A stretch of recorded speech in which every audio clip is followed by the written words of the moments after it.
어디가? 너 만나러. Halo penghuni planet cinta dimanapun kalian berada. Jumpa lagi dengan saya si Joni yang seperti biasa akan membuai kalian dengan film-film romansa cinta. Dimana kali ini saya akan merangkum sebuah film berjudul Love 911. Ya tanpa banyak cincang-keling lagi, siapkan posisi, jauhi keramaian, hindari godaan mantan, dan kisah pun dimulai. Kisah dibuka dengan kesedihan mendalam dari petugas pemadam kebakaran bernama Kang Il. Setelah lama merajut cinta dan masa depan, kali ini Kang harus menghadapi kenyataan pahit tatkala istri tercintanya dinyatakan meninggal dunia. Kejadian itu membuat Kang begitu hancur dan terbelenggu pada sebuah penyesalan tak berujung. Karena di saat istrinya berjuang menghadapi maut, Kang masih disibukkan dengan tugasnya menyelamatkan banyak nyawa. Scene lalu berpindah pada seorang dokter cantik bernama Miso. Pagi itu, belayan cahaya sang surya seakan menegaskan pesona Miso kala ia melangkahkan kakinya menuju rumah sakit. Setibanya di UGD, Miso langsung dihadapkan pada pasien yang belum mendapat penanganan karena masih menunggu hasil pemeriksaan. Meski beresiko dan mendapat pertentangan dari banyak dokter magang, namun Miso berinisiatif untuk menangani pasien tersebut. Hal itu Miso lakukan semata-mata demi sebuah pembuktian jika dirinya lah dokter terbaik di rumah sakit itu.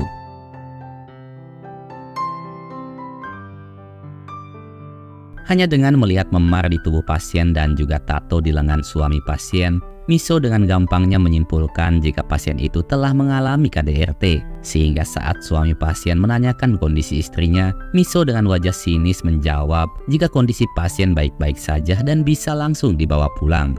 Mendengar hal itu, suami pasien yang tak terima pun langsung membentak Miso. Untung saja Hayon mampu menenangkan suasana. Di sisi lain, Kang akhirnya kembali bekerja meski masih memendam sejuta luka. Tak lama kemudian, Kang dan yang lainnya ditugaskan untuk menyelamatkan seseorang yang ternyata orang itu adalah pasien wanita yang sebelumnya ditangani oleh Miso.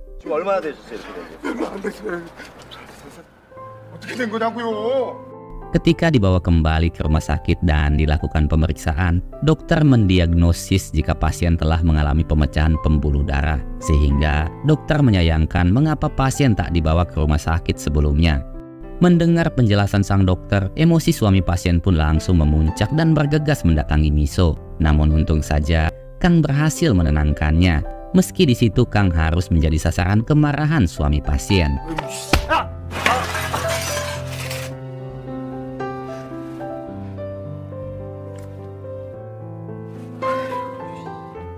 Atas kesalahan fatal yang telah dilakukan, kepala rumah sakit pun memutuskan untuk menskor Miso dan juga Hayon. Lebih parahnya lagi, mereka kini harus bersiap menghadapi tuntutan hukum dengan ancaman lisensi dokter mereka akan dicabut selamanya. Mengetahui adanya penyerangan suami pasien pada Kang, pengacara Miso menyarankan agar Miso membujuk Kang menuntut suami pasien atas penyerangan itu. Dengan begitu, maka Miso bisa bebas dari tuntutan hukum. 제가 이런 사람이거든요. Dengan polosnya Miso pun mendatangi Kang dan langsung memintanya menuntut suami pasien. Kang di situ tentunya sangat kesal. Kang menganggap Miso sebagai pribadi egois yang tak memiliki empati. Meski Miso terus berusaha membujuk, namun Kang tetap menolak dan mengancam Miso untuk tak mengganggunya lagi.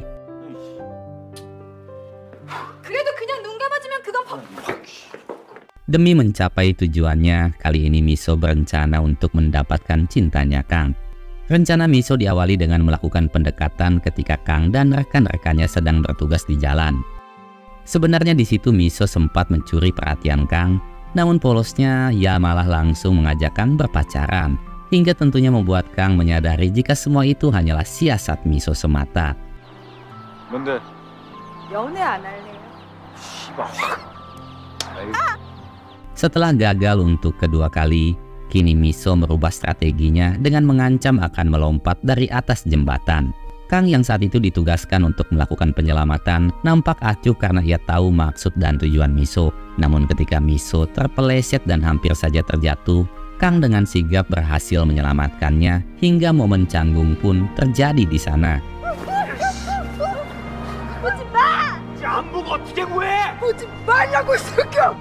Akibat ulahnya itu, Kang melaporkan Miso ke kantor polisi.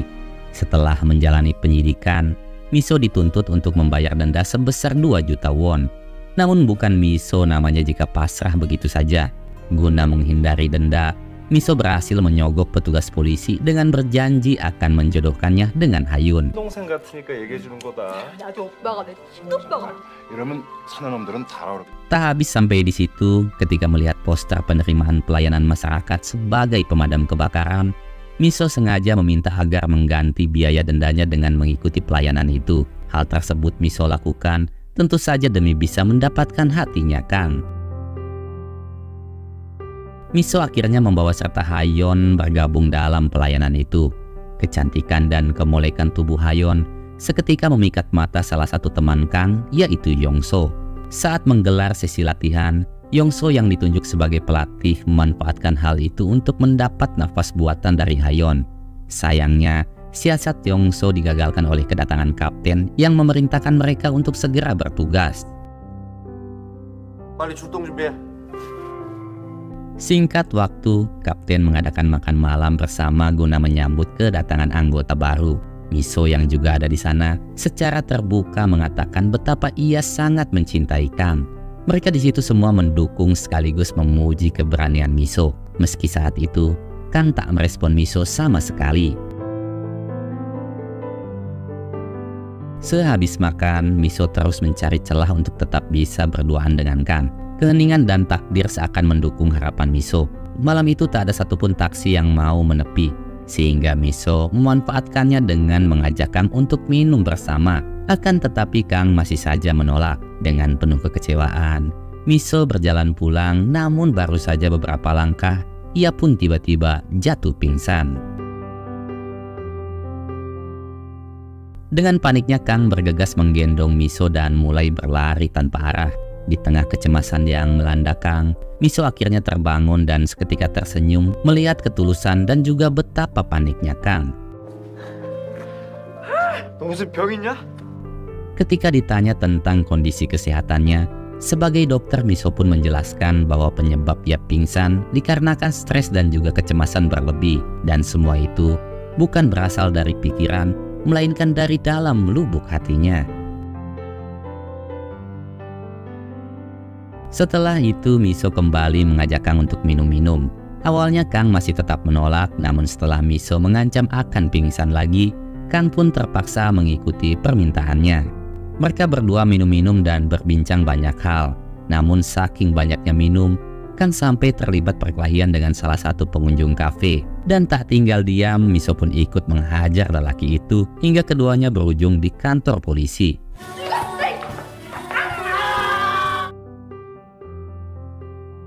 Setelah dilakukan penyelidikan, kapten dan teman-temannya diperbolehkan untuk membawa pulang Kang, sedangkan Miso masih ditahan karena telah melukai seseorang. Keesokan pagi, Yongso menceritakan pada Kang tentang kejadian semalam yang menyebabkan Miso masih ditahan hingga saat ini. Mendengar hal itu, Kang yang merasa bersalah bergegas ke kantor polisi untuk melihat kondisi Miso. Namun untungnya Miso baik-baik saja, bahkan kini ia sedang asik makan bersama teman-teman polisinya. Kang lalu mengantar Miso pulang dengan mobilnya. Di tengah perjalanan, akhirnya Miso mengetahui bahwa Kang pernah menikah dan istrinya baru saja meninggal. Guna memotivasi Kang, Miso menceritakan tentang kesedihannya di masa lalu, di mana ketika ibunya dinyatakan meninggal dunia. Sejak saat itu, kehidupan Miso dinaungi kehampaan dan kesedihan, hingga akhirnya Miso mampu bangkit dan mengikhlaskan kenyataan yang ada. Karena di balik kesedihan, pasti ada kebahagiaan yang sedang menunggu di depan mata. Sejenak hati Kang tersentuh oleh kisah sedihnya Miso. Namun tak disangka, nyatanya ibu Miso masih hidup, bahkan ia menelepon Miso saat itu juga. 그래도 결국 잊혀지대. 이제 그만 보내주세요. 엄마. 새우 엄마. Miso kemudian menceritakan pada Hayon tentang Kang yang masih sangat mencintai mendiang istrinya. Meski kini semuanya bertambah sulit, namun Miso tak peduli dan melakukan berbagai cara untuk bisa meluluhkan hatinya Kang. Salah satunya dengan selalu membawakan makan siang untuk Kang. Tak lama kemudian, semua petugas pemadam diperintahkan untuk menangani kebocoran gas di sebuah pabrik. Keadaan mulai menegangkan ketika Yongso terluka akibat semburan gas. Namun untungnya ada Miso yang sigap menolong dan langsung menjahit luka di tubuh Yongso.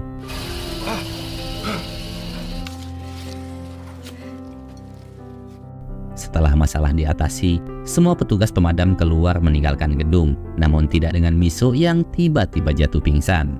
Setelah menghubungi semua unit, akhirnya Kang mengetahui jika Miso masih tertinggal di dalam gedung. Saat itu juga Kang memutuskan untuk kembali menjemput Miso.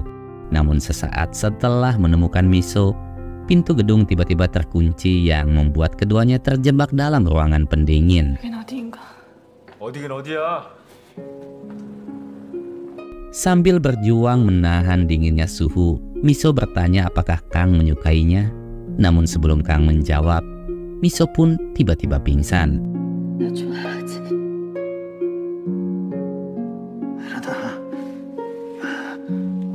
Guna menjaga suhu tubuh Miso tetap hangat, Kang lekas membuka bajunya dan juga baju Miso. Setelah itu, ia memeluk erat Miso sambil menahan rasa dingin yang sangat menusuk. Setelah lama menunggu, Hayon memberitahu kapten tentang Kang dan Miso yang tak kunjung datang.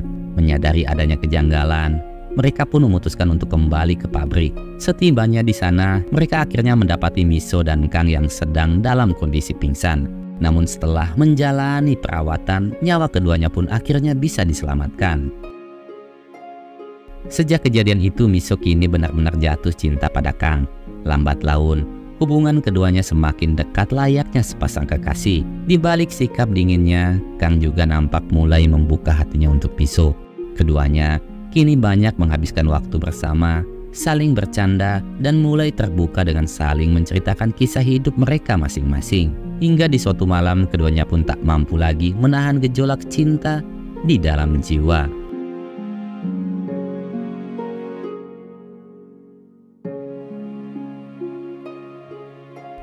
Dikarenakan Kang yang tak bisa move on dari mendiang istrinya, begitu juga Miso yang dihantui tuntutan hukum, membuat hubungan keduanya berujung pada sebuah ketidakpastian.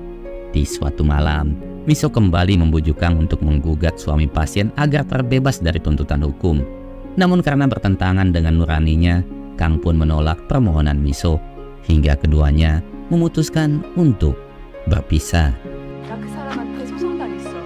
실수라고 했잖아. 실수! 진짜 빌고 용서 받고 싶어. 그럼 그렇게 해.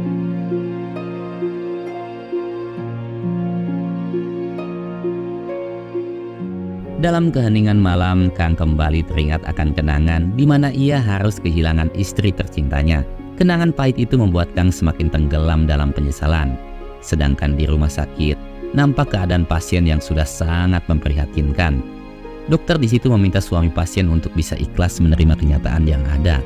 Akan tetapi, pernyataan itu membuat sang suami semakin larut dalam kesedihan hingga ia pun mencoba mengakhiri hidupnya.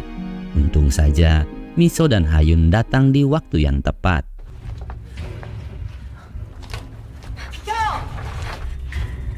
죽으면 안 돼. 샤.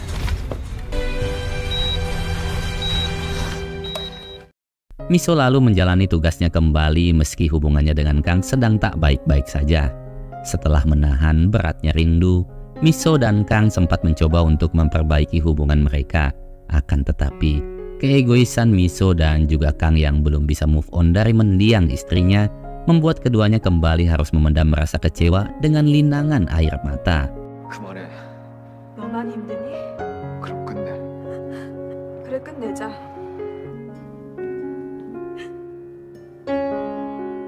Melihat kesedihan di wajah Kang, Kapten lalu menasehati dengan mengatakan, jadikanlah masa lalu sebagai sebuah pelajaran, bukannya sebuah penyesalan. Hidup dan mati seseorang adalah sebuah ketetapan Tuhan.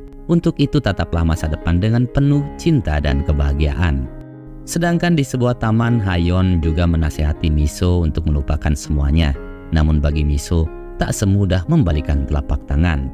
Miso di situ hanya bisa menangis mengingat semua kenangannya bersama Kang hingga ia pun kembali jatuh pingsan. Setelah menjalani pemeriksaan, Miso didiagnosis mengidap tumor jinak dan harus segera menjalani operasi.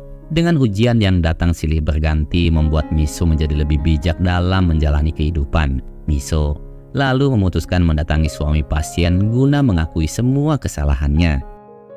Di hadapan suami pasien, Miso dengan tulus meminta maaf dan siap menerima apapun tuntutannya.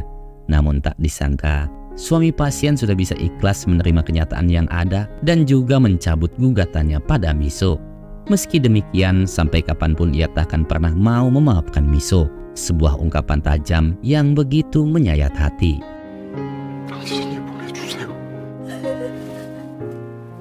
Setelah merenungi semua yang terjadi, Miso memutuskan untuk resign dari pekerjaannya.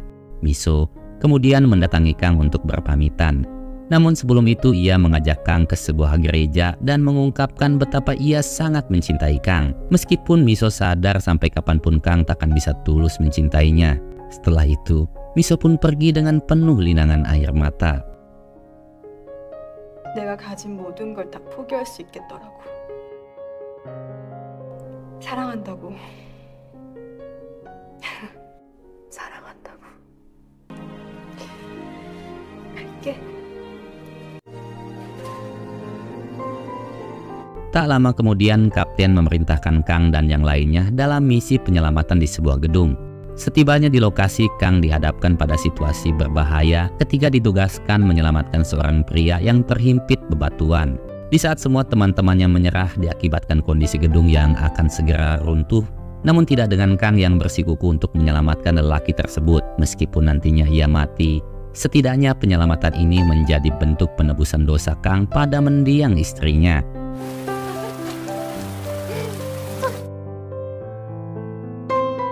Di tengah-tengah ketidakpastian, korban menceritakan tentang wanita yang menjadi belahan jiwanya selama ini. Saat itulah, Kang menyadari bahwa Miso adalah belahan jiwanya yang sangat ia cintai.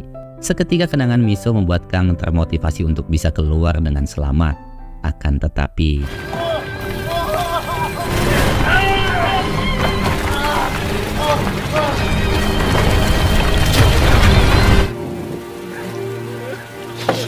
keesokan pagi, ketika Miso yang ditemani Hayon hendak memeriksakan kondisi tumor di otaknya, mereka mendengar berita tentang runtuhnya sebuah gedung di mana Kang Il disebutkan menjadi salah satu korbannya. Mengetahui hal itu, Miso yang panik pun berlari menuju gedung tanpa memikirkan kondisi kesehatannya. Sedangkan di TKP, setelah berusaha sekuat tenaga, akhirnya tim penyelamat berhasil menemukan korban dan juga Kang yang dalam kondisi pingsan. Dengan sigap, petugas medis membawa Kang menuju rumah sakit. Dalam kondisi pingsan, Kang memimpikan semua kenangan indahnya bersama Miso hingga ia pun tiba-tiba terbangun dan berlari mencari keberadaan Miso.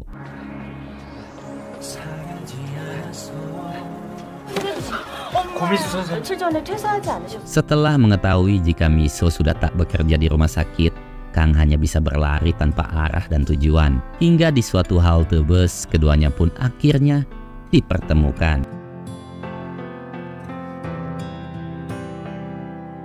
야, 어디가? 너 만나. Setelah menghadapi begitu banyak rintangan, akhirnya cinta Kang dan Miso pun bisa dipersatukan. Namun sayangnya, film pun selesai. Kisah cinta Kang dan Miso mengajarkan kita bahwa di balik kesedihan di masa lalu, pastinya akan ada kebahagiaan yang telah Tuhan siapkan di masa depan. Untuk itu, tataplah masa lalu sebagai sebuah kenangan dan masa depan sebagai sebuah impian. Ya, terima kasih telah meluangkan waktu untuk menonton video ini. Saya Joni pamit pulang, wassalam dan sampai jumpa di video yang selanjutnya. Bye-bye.